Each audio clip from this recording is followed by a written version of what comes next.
नमस्ते मित्रों, श्रीमद् भागवत गीता जीने की राह अध्याय 11, जिसे विश्व रूप दर्शन योग भी कहा गया है, श्लोक नंबर 4, 5, 6 में आपका फिर से एक बार स्वागत है।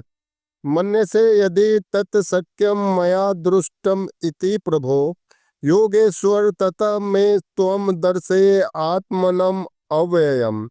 हे प्रभु, हे योगेश्वर, यदि आप सोचते हैं कि मैं आपके विश्व रूप के देखने में समर्थ हो सकता हूं, तो कृपा करके मुझे अपना असीम विश्व रूप दिखलाइए।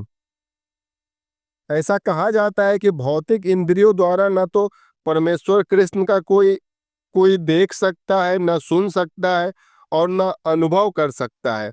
किंतु यदि कोई प्रारंभ से ही भगवान के किसी दिव्य प्रेमा भक्ति में लगा रहे, तो वह भगवान के साक्षात्कार करने में समर्थ हो सकता है।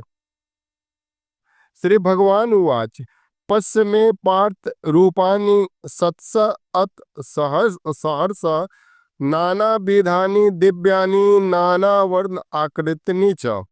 भगवान ने कहा, हे अर्जुन, हे पार्थ, अब तुम मेरे ऐश्वर्य को, सैकड़ों हजारों प्रकार के देवी तथा विविध रंगों वाले रूपों को देखो। अर्जुन कृष्ण के विश्व रूप का दर्शना अभिलाषी था, जो दिव्य होकर भी दृष्ट जगत के लाभार्थ प्रकट होता है। सामान्य व्यक्ति द्वारा इस रूप को नहीं देखा जा सकता। श्री कृष्ण द्वारा शक्ति प्रदान किए जाने पर ही इसके दर्शन हो सकते हैं। पश्य आदित्यान वसून रुद्रान अश्विनो मरुतो तथा बहुनी अदृष्ट पूर्वाणी पश्य आश्चर्यानि भारत। हे भारत, लो, तुम आदित्यों, वसुओं, रुद्रों, अश्वनी कुमारों तथा अन्य देवताओं के विभिन्न रूपों को यहाँ देखो।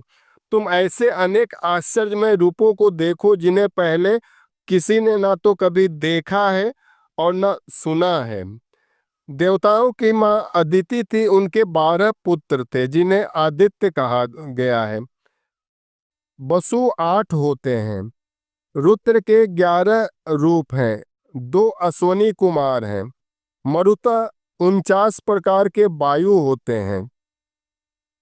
यद्यपि अर्जुन कृष्ण के अंतरंग सखा तथा अत्यंत विद्वान थे, तो भी वो उनके विषय में सब कुछ नहीं जानते थे। यहाँ पर यह कहा गया है कि इन समस्त रूपों को न तो मनुष्य ने इसके पूर्व देखा है, न सुना है।